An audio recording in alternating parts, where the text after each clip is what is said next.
Babala sa lahat ng mga OFW at mga Pilipinong uuwi sa Pilipinas. Huwag niyong baliwalain ang dokumentong ito dahil kahit anong pakiusap mo ay talagang hindi ka pagbibigyan na makalabas sa airport kahit nasa Pilipinas ka na. Alam niyo ba na may mga kababayan tayong OFW na paglapag sa NAIA Airport ay hinarang at inabot ng isang buong araw sa airport. Kumpleto ang passport, may ticket at may visa. Pero dahil sa isang dokumento na akala nila ay hindi mahalaga, hindi sila pinayagan na makalabas ng airport. Imbis na sana'y makita, mayakap at makasama ang pamilya, na-stuck sila sa loob ng NAIA Airport. Narito pakinggan natin ang video para malaman natin kung anong dokumento ang naging sanhi kaya naharang ang ating mga kababayan. Huwag niyo itong baliwalain para hindi kayo matulad sa kanila. Tatlo sila. Hindi sila agad-agad nakalabas ng airport sa Pilipinas. Dito sa bansang Saudi Arabia, nakalusot sila sa airport. Pero pagdating sa Pilipinas, na-hold sila. Imbes sana na uuwi agad sila at makakapagpahinga, pero naabala sila dahil wala silang e-travel.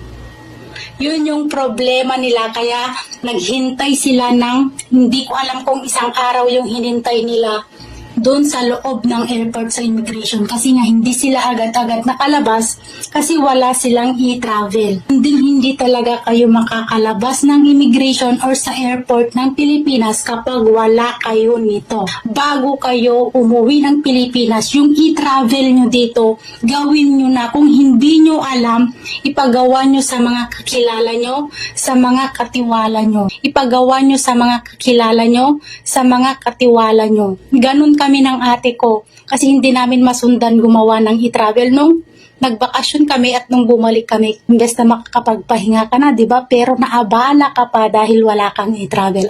Okay? Awareness, gumawa muna kayo ng e-travel nyo hanggat nandito pa kayo sa Saudi. Kasi para dire-diretso natin, hindi na kayo maabala. E-travel, importante yan. Hindi kayo makakalabas ng airport ng Pilipinas kapag wala yan.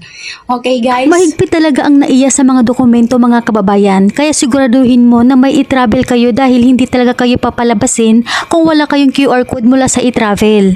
Kahit gaano ka pa kapagod sa biyahe, mapipilitan ka talagang gumawa. Pumila, mag-antay at mag-register para ikaw ay makalabas sa airport. Ang e-travel registration ay required po ito sa lahat ng mga pasahero, papasok man o aalis ng bansa, ay dapat mag-register dito. Pwede nyo itong gawin sa loob ng 72 hours o 3 araw bago ang nakatakda ng inyong paglipad, pauwi man o paalis ng bansa. Kaya paalala mga kababayan, gawin nyo ito ng maaga para hindi po kayo mamoblema. Hanggang dito na lamang po, mag-ingat po kayo palagi kung saan man kayo ngayon.